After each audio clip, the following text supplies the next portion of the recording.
Hey guys, and welcome to part 13 of Let's Play Pokemon Emerald. In the last part we started going through the routes. We stayed at an old lady's house, which was that was hot stuff, and see, hot stuff, and now we're at the foot of some volcano, going through some volcano ash. So if you come into this house right here, like I did, you will see this old creepy man's like, "Huff puff, give me some ash, man."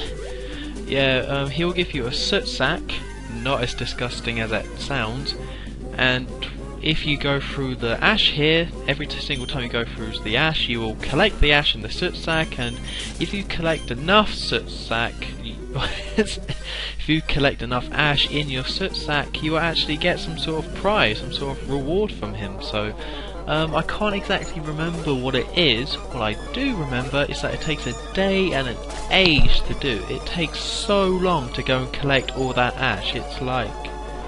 It's something ridiculous. I can't even remember the number or how much you have to collect, but it's crazy. I mean, if you are going to do it, the best way to do it is go and collect it all, go into the guy's house, come out again, because then all the ash will respawn. But yeah, pretty much I'm not going to be doing that because I think you get something pretty damn decent. It's just I can't really be bothered to do it. So yeah. So we've actually come to a new place, a new town. Because it's called a town, you know one thing, that there's not going to be a gym in it. Kind of disappointing, but you know, it doesn't matter. And I will say one thing: I have no idea what's going on with those trees. Look at them. Look at not those trees. Those trees. They're really weird, like anime trees. I mean, I guess this is Pokemon, so I will let them off for having crazy trees. So as you will see here, there's actually some fishermen scattered around, but I'm not going to fight them because I'm sick of fighting fishermen. And yeah, all this footage you're seeing here is kind of the end of a long period of recording where I was sick of fighting trainers. I was just like, oh my god, more trainers, I'm done with trainers for life. So if I can avoid fishermen, then obviously I'm going to avoid the fishermen. I mean, you know, I know what level their Pokemon are going to be, I know what Pokemon they're going to have, like Magikarp, Tentacool, maybe the whale Pokemon, whale, I don't know, I can't remember that at the moment. But yeah, obviously there's some battles you can't avoid, and as you have to head down this route here, and yeah, I ran into this old girl. Oh, my ears just popped there. Oh, that was weird. Again, same sort of Pokemon. You can see why I didn't want to do... I don't actually do most of the trainer battles in this part. There's so many that I actually just skip due to, like, can't be botheredness. You know. But yeah, I was kind of... Whoops, didn't mean to hit the microphone. I was kind of a bit confused at this point. I was like, okay, do I want to keep going down here? Because as you can see with all the ledges here, if you keep going down, you're going to get stuck. So, but we come into the grass and we actually find a brand new Pokemon, a Sablu. Now, when deciding new Pokemon, kids, gather round, children. Time to tell you a story. When deciding new Pokemon, it's kind of like, what types don't I have? What types would it be good to have, or what types am I going for? And, you know, is this Pokemon going to be good? So it's pretty much those two, and I saw this Sablu, and I'm kind of taking a risk with this, but I am going to catch it and put it into my squad as my fourth member of the team. At this point, I thought it'd probably be best to catch a new squad member before the fourth gym. I just wanted one just to... I like having 4 Pokemon. You know, you feel safe with 4 Pokemon, and then I can just get 5 and 6 at my own pace. So, yeah, I know Scott Jam 20 recommended Aron, which I already have, Electrike, that Psychic one, and that fighting one. I can't quite remember the names, and thank you for the suggestion. And Aron I already got, and I know he didn't suggest Sablu, but yeah, I kind of want Sablu. Maybe I'll go for the other suggestions later on in the game, because I'm pretty much I don't have a plan, you know? Some LPers, they play a Pokemon game, they have an exact plan for what squad they're going to have. Not this guy. I'm not like other LPers, and I just kind of wing it, so... I just stumbled upon Sablu, didn't even know you could catch it here, so... And yes, it is called Floss, in case you're wondering where the name came from. Sablu is a cotton flying Pokemon, or cotton bird Pokemon, I can't remember what it said. Cotton Candy, which is like American, that weird, horrible little orange. Yeah, they're horrible. Candy is like Candy Floss and Floss, so that's where the name comes from. I kind of thought all of that. I didn't even cut anything out or speed it up. I went through that. That's how my mind works. I went through that whole process when trying to name it, and yeah, it's now called Floss. So. Yeah, you may think that I probably didn't need another flying type, but I do like having a, you know, standard flying type.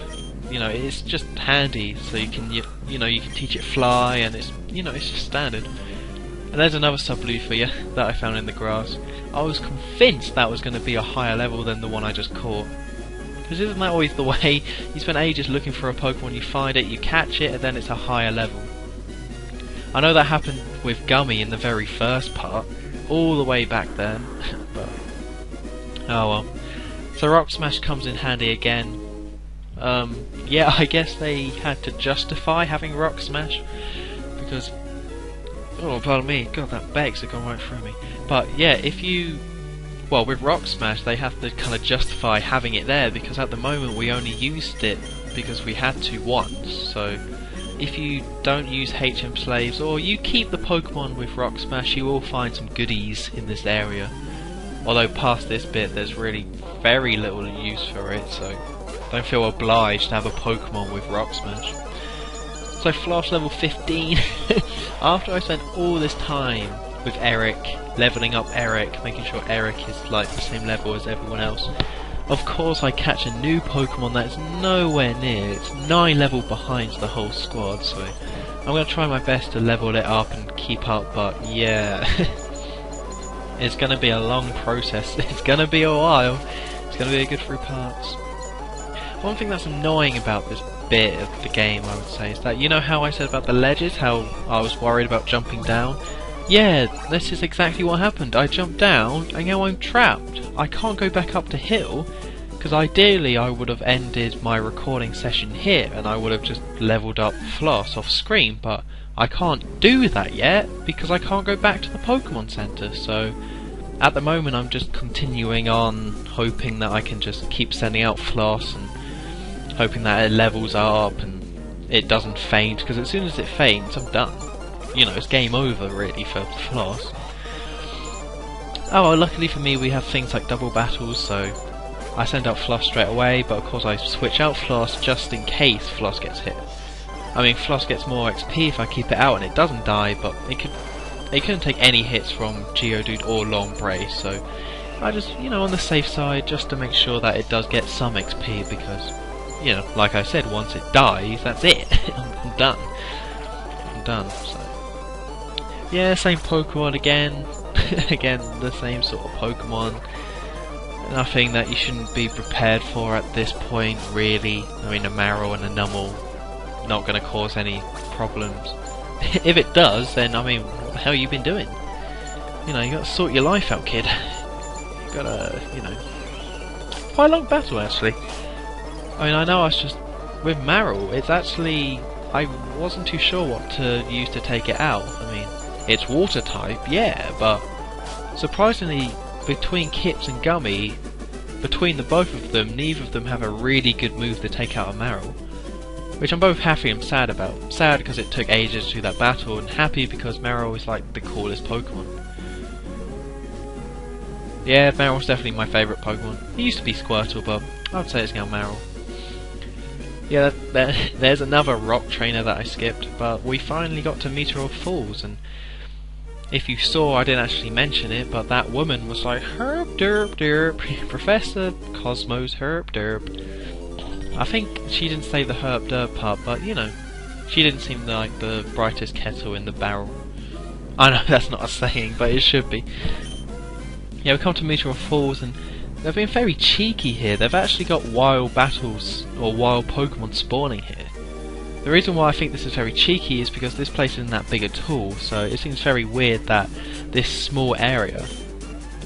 I mean, maybe there's actually more to Meteor Falls and I've just forgotten about it, but the area you explore at this point in the game, there's really not that much to see. But enough about that. There's a commotion going on. Team Magma has kidnapped Professor Cosmos, and Team Aqua has shown up. That's the crazy thing about these guys, you know. Archie, which really isn't a great name for an evil leader. I get the feeling that Team Aqua and Team Magma, neither of them are like a serious threat. Maybe at this point it feels like that, you know? Like they're just two groups of like I don't know, West Side Story. I don't know, you know, like they're just two kind of groups that are just rivals and they're just having a laugh and they really don't have any real power or impact. They're just two schoolboy groups arguing. That's the kind of feeling I have at the moment. Because Archie doesn't seem to care that we foiled his plans all the time, and he just comes up to us and is like, those Team Magma guys. But here's something to creep you out. Here's something to... That's really weird. There's a Solrock. I believe it's a psychic Pokemon, and we will be seeing it later in the game. And I actually considered capturing it, but I already caught a new Pokemon this part, and I thought having 5 Pokemon this early on wouldn't be too great. But yeah, I definitely did note that you can catch Solrocks there, so maybe I will return to get that psychic Pokemon. But yeah, now we're coming out of Meteor Falls, we can't go back the way we came, so we just have to keep going. And I know it's really immature and I'm just a big kid, but this guy's called Knob. If you're American, you put a K in front of Knob and you've just spelt a dirty word. Or a doorknob, I guess, but you're over here in Britain, any British people will know you call someone a knob, that's a bad thing. That means dick. Or male crotch, or whatever you want to say. So. But yeah, I think we've actually... No, we're not coming near the end of the part. What am I talking about? I got confused. I always say that once we get to the final battle in the part, and yeah, this is the last battle we're going to be doing. We're going to meditate, and of course we know how to fight these guys, send out gummies. One thing I've noticed is that once you establish, if you can fight the main types of Pokemon that you see, like if you have a Pokemon that's good against Fighting Gym, you're going to take out a lot of, like a huge percentage of Pokemon you're going to see early on, you know? I think about the amount of fighting Pokemon we have seen. Not just from the gym, but from elsewhere. So, yeah, Spoint. That's the Pokemon ScotchJam20 was talking about, so... Maybe I will catch it, maybe I won't. I haven't quite decided yet. Maybe in the future. But yeah, we get a PP up, and yeah, we are actually back in Rustboro City. So I've been Honest23. In the next part, we will see what the heck is going on with Pokemon. So until next time, I'll see you later.